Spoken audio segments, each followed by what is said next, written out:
Know the name of the firefighter killed in a crash on the Beltline last night and the suspect accused of hitting him while driving drunk. The roads could still be slick as you drive back from some of your New Year's festivities. We'll have a check-in on your first alert traffic, and a decades-long tradition to ring in the new year on two wheels continues in Madison. This is News 3 at 5.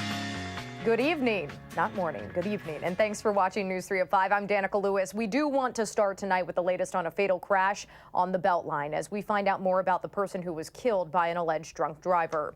You might have seen the aftermath of that crash if you were driving along the Beltline in Monona last night. The accident happened just before 7 o'clock and shut down eastbound lanes in that area for hours. We've learned the man killed in that crash is Chris Truman. He worked as a Lake Mills firefighter, was actually a captain for the department. Police say Truman was helping another driver on the side of the Beltline when he was hit. He later died at the hospital. We do expect an update from the city of Lake Mills tomorrow morning. We're also learning that 28-year-old Samuel Kramers is in custody in connection with that crash. The Columbus man faces a tentative charge of homicide by intoxicated use of a vehicle, and he could be officially charged as soon as tomorrow. Amanda Quintana will have more on the accident and reaction to it on News 3 at 10. Authorities in Juneau County are also investigating a deadly crash. This one happened just before noon today on I-90 near Mauston. Wisconsin State Patrol says that a 42-year-old man from Palmyra drove his SUV off the road and into a tree. That crash is still under investigation. Fitchburg police are looking into the city's first gunfire report of the year. Just after midnight, officers responded to the two apartments, I should say, in the 5400 block of Williamsburg Way. That's close to the intersection with Verona Road. Witnesses heard several shots in that area, and police did find a number of shell casings. Officers are looking for just one suspect in this crime, but anyone with information should call Fitchburg police.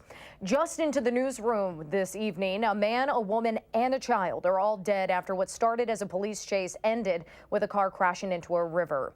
Now, Milwaukee police say they spotted that car they believed was connected to a string of armed robberies, and when they tried to pull it over, the driver took off and eventually lost control.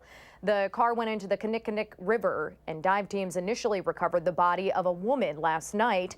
The Milwaukee County Medical Examiner has now confirmed a man and a child were also found in that car. Happening right now in Johnson Creek, all westbound lanes of the interstate at Highway 26 are blocked as State Patrol responds to a crash involving a car and a semi. This happened right by the outlet mall around 3:20 this afternoon. You're seeing video here from our news partners in Milwaukee who are reporting at least 2 Med-Flight helicopters responded to the scene. We hope to have an update from investigators later on tonight.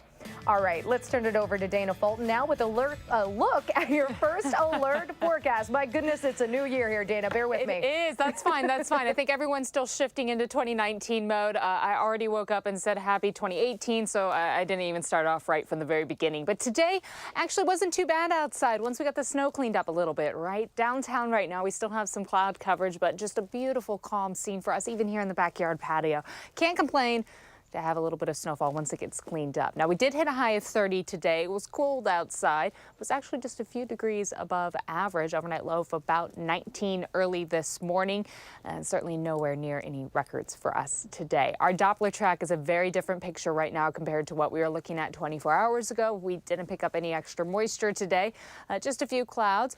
Overall, things will actually stay fairly quiet for us tonight. We may have a few light flurries in the morning, but nothing that's going to add on to the snowfall that we picked up overnight. We're at about 19 currently in Madison. It is just a little cold outside. If you do have any plans for this evening, or if you're trying to get ready to head into work tomorrow, do know there's a bit of a wind chill.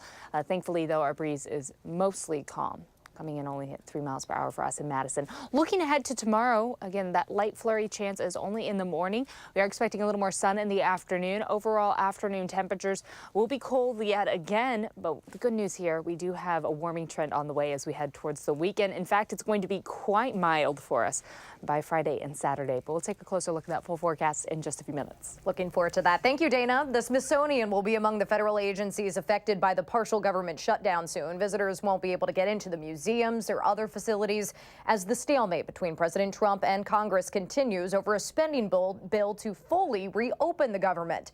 CBS News' Nicole Killian caught up with visitors at the National Air and Space Museum in Washington, D.C. It's day 11 for the partial government shutdown, and time is running out for the Smithsonian. The world's largest museum complex will close its doors Wednesday to visitors, and the live zoo animal cams will go dark. I'm disappointed that I came to this. To close down culture and the arts for people, to affect people's paychecks and their salaries, it makes me a little uncomfortable as an American citizen.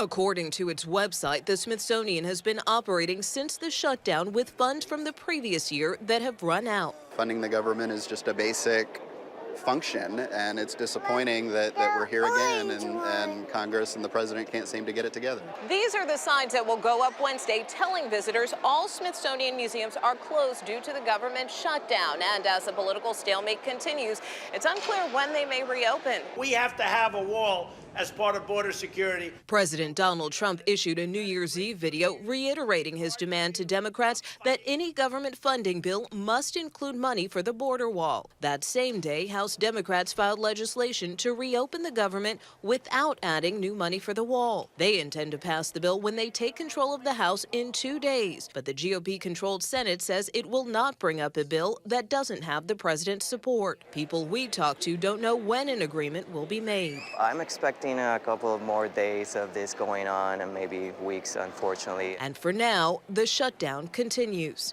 Nicole Killian, CBS News, Washington.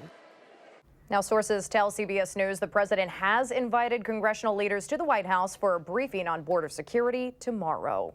We are learning more about what Governor Scott Walker plans to do once he leaves his office. Governor-elect Tony Evers will be officially sworn in on Monday. Walker says he plans to give speeches across the country advocating for conservative issues like returning powers to states and tax reform. In an email this morning, Walker said he will stay in the state and become involved in a number of political organizations.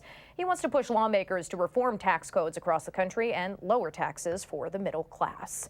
The Madison School District will soon start looking for a new principal after the one at La Follette High School has resigned. Principal Sean Storch tweeted just before winter break that he plans to step down from that position this summer. Among other issues, you may remember a teenager was shot during a fight between a group of teens near the high school in September. Parents have complained about ongoing behavioral issues at that school. So while many of us are avoiding any residual ice out on the roads today, the Madison Motorcycle Club used the first day of 2019 to carry on a 47-year tradition. Keely Arthur joins us now to explain. Hi, Keely. Hi, Danica. Well, it certainly doesn't look like ideal conditions to take a ride on a motorcycle today, but that's exactly what the Madison Motorcycle Club did. Every year since 1973, the club's members hit the road on New Year's Day, rain, shine, ice, or snow. They take a few cruises around the Capitol and then drive as far as Middleton. Participant Ken Shook hasn't missed taking part in the tradition once. It's just something to do. It's get you out of the house and get you doing something on your motorcycle, which is what we all like to do. So whether it's summer or winter, we want to get out and ride. This is a photo of Ken on the first ride back in 1973. He was 24 years old. And coming up on News 3 at 6, we will share how Ken's grandson Joey is making the tradition a family affair. Man, that's chilly, Keely, in 40, 50, 60-degree weather, let alone the weather we had this morning. They are very tough. I don't know how they did it. Lots of layers, I imagine. Yeah. All right. Thanks, Keely.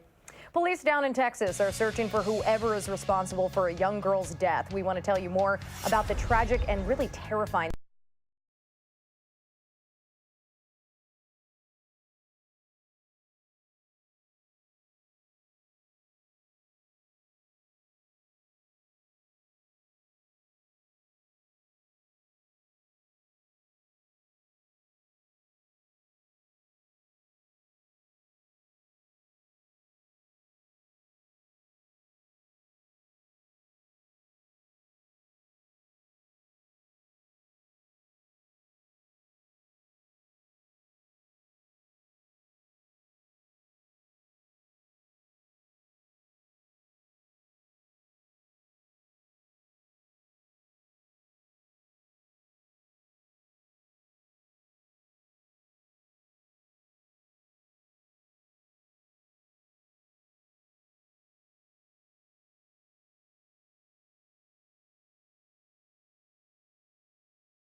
Welcome back. A toddler is recovering tonight after falling into a rhinoceros exhibit in Florida.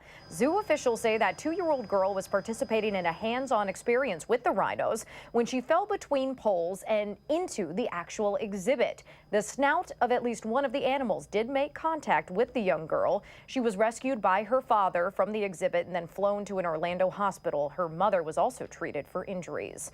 Authorities in Houston are searching for a suspect after a 7-year-old was shot and killed over the weekend. Jasmine Barnes died after a man fired multiple shots into her family's car on Sunday.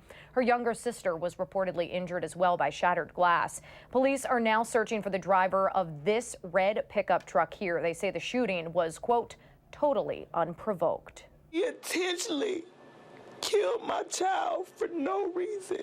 I turned around and my 7-year-old was shot in the head. Police believe the gunman is in his 40s, has a beard, and was wearing a red hooded sweatshirt at the time of the shooting. So for anyone making a resolution to be more money conscious this year, I imagine that $425 million could help a little bit with that. And that's where we sit right now for the Mega Millions jackpot on this New Year's Day. The cash out option is around $255 million. Now, this is the 5th time Mega Millions has been drawn on the first day of the new year. The only time, I should say, someone has ever won on New Year's Day was back on January 1st, 2008. The drawing is at 10 o'clock tonight. While I am hoping to start 2019 with that Mega Millions jackpot, others strutted, marched, and plunged into the new year. Elena Diaz with CBS News is in Los Angeles with that. Here come the cloggers. Hundreds of Americans traveled across the pond to perform in London's 33rd annual New Year's Parade. The march in the UK's capital featured pink ladies from Alabama and marching bands from across the U.S. Back home, revelers in colorful costumes took to the streets of Philadelphia for the annual Mummers Parade. Almost everybody had a good time strutting their stuff down Broad Street.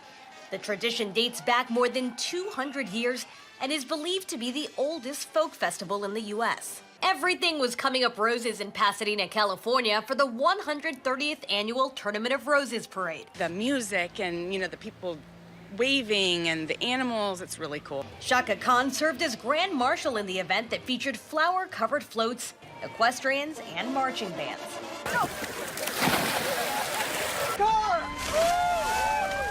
And from coast to coast, Americans stripped down and took the plunge. Brave folks jumped into icy water for polar bear plunges, a New Year's tradition in several cities, including New York and Excelsior, Minnesota. Many of the events raised money for charity. Ileana Diaz, CBS News. Oh boy, at least we aren't as cold as those folks plunging into ice cold water. Dana, come on. Yes. Have you done anything like that? Never, and 0% chance of that being in my future. I'm going to forecast in your for forecast? Yes, Yeah. yes, okay. I'll leave that to them, okay? So that sounds all right. Out here on the patio, it's cold enough. I don't need any icy water to help out with that right now. In fact, I just got done shoveling out here. I know a lot of you folks had to break out the shovel and the snow blowers today. Certainly necessary with that heavy, dense snow that we saw come through last night. And that dense snow, of course, adding on to all of the moisture that we saw for 2018. So we're going to do a little throwback here real quick and run through some 2018 stats. Overall, over the last several months, especially since August, really, we've been tracking very closely how much moisture we got in 2018, and we came in second place, just over 50.5 inches of precip falling for us in Madison. The wettest year on record, still holding on to over almost 53 inches in 1881. So couldn't quite get there, even with that last blast of snow coming in for us on New Year's Eve. We did add a little bit more on for us, though. Our Doppler track right now is nice and calm, not expecting any sort of major snow events for us tonight. May see a few flurries in the morning, but that's nothing that we can't handle at this point. Our high resolution, again, not really picking up anything for us. But what we are picking up, of course, right now, the storm reports following all of that snowfall coming in last night. And those storm reports are adding up to some significant numbers for some areas throughout central and southern Wisconsin and Baraboo. Almost 4.5 inches of snowfall through this morning. Mount Horeb, about 3.5 inches. Near Lodi, at about 3 inches for us. Again, these are just storm reports coming in from some local areas.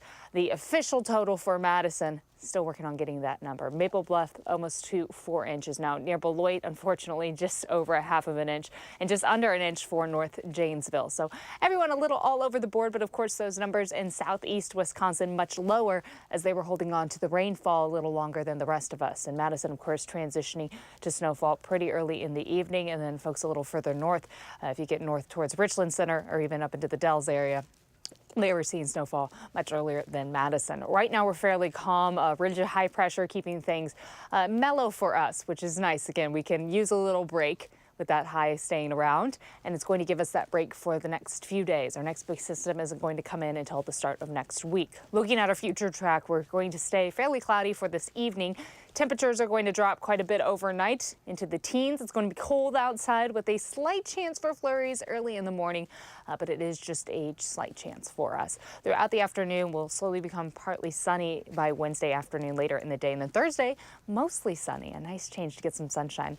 Looking at that 6 to 10 day outlook, it seems as though this cold weather is not going to be the trend.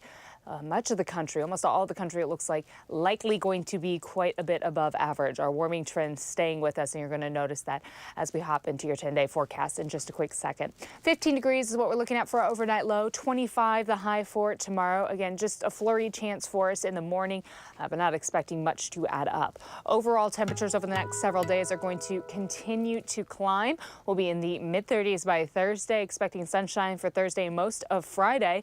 In the 40s, though, by Saturday and Sunday. A mild day expected for Saturday and most of Sunday. Sunday, we're going to start to become mostly cloudy. The snow not expected to move in until night. And then we have a mix of rain and snow heading into the start of next week, and that'll be our next big system to move into the area. I want to take a quick look on the roads right now. We'll leave the atmosphere and see what's going on here on the ground with our first alert traffic update. This is the Beltline right at Gammon Road. It seems as though things are moving along okay in that direction throughout Dane County right now. I'm seeing a lot of green. Now, we have had, of course, the report over near Johnson Creek. All lanes are blocked on 26 southbound right now due to an accident. And that's right near, of course, the outlets near 94. So the southbound area, all lanes are blocked. I know the news crew is working hard on that one right now. As far as the rest of the area, again, things are looking okay for us downtown. A lot of folks at home this evening, not worrying about rush hour trying to get home. But as far as your drive times are concerned, from Janesville to Beltline, 28 minutes. Middleton to Sauk City, about 17. And then downtown to Sun Prairie, it will take you just about 16 minutes. So a lot of green there. Should be smooth sailing wherever you may be heading throughout the area. And that's really nice to see, Dana, because I don't know about you, but we did try to head out on the roads a little bit last night around dinner time, and my goodness, it was rough. It was rough. It was sloshy. I had to give the Uber driver, the husband, a call with his four-wheel drive truck and say, come get me.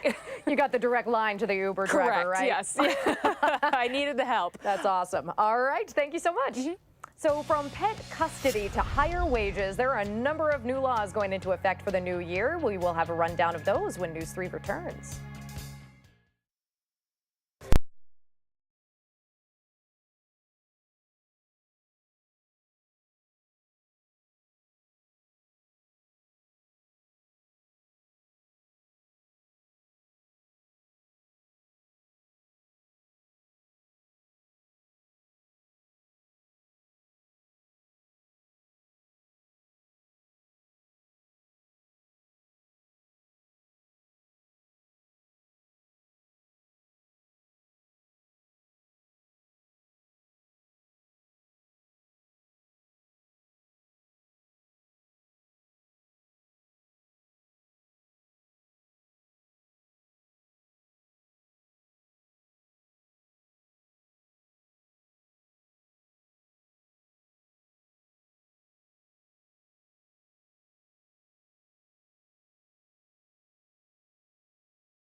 Welcome back. With a new year comes new laws taking effect all across the country, and Natalie Brand has a look at some of those changes, ranging from higher pay to lower alcohol limits. 2019 is bringing extra cash to around 5 million workers nationwide. 20 states are raising the minimum wage. They join several others that previously boosted hourly rates above the federal standard of $7.25 an hour. Workers in California, Washington, and Massachusetts are getting a pay increase to $12 an hour this year. California and Washington are also among 6 states and the District of Columbia that increased the age to purchase long guns or semi-automatic assault rifles from 18 to 21. 2019 also brings changes in the wake of the Me Too movement. So many different people were told that they would have to have sexual relationships in order to advance themselves, and that is just disgusting. Oscar winner Mira Sorvino, who accused Harvey Weinstein of sexual misconduct, is one of several actresses supporting new California laws. One of them says employers can no longer require workers to sign non-disclosure agreements as part of a sexual harassment case. Utah is adopting the nation's strictest drunken driving limit, lowering the state's blood alcohol standard from 0.08 to 0.05. In Massachusetts, lawmakers are raising the age to purchase cigarettes from 18 to 21. And it's not just people impacted by this year's new rules. In California, a judge now has the power to decide who gets to keep the pet in the case of divorce. Judges can consider evidence like who feeds and plays with the pet. Natalie Brand, CBS News, Washington.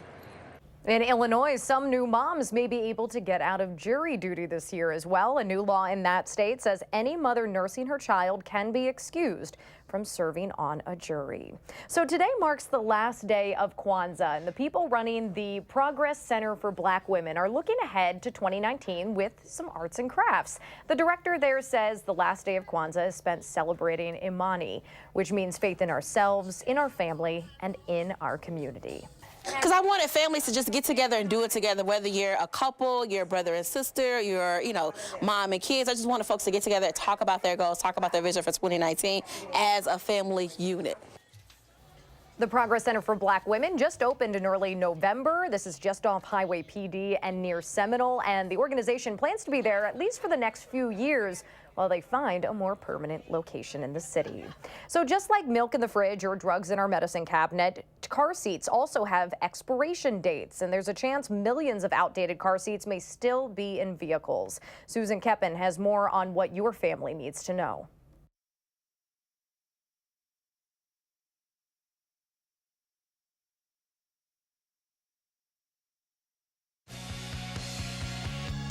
All right, we will hopefully have that story for you a little bit later here. As you can see, things looking pretty dark and cold outside near the Capitol. We'll have another check of weather when News 3 returns.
Here's a look at some of the stories we are working on.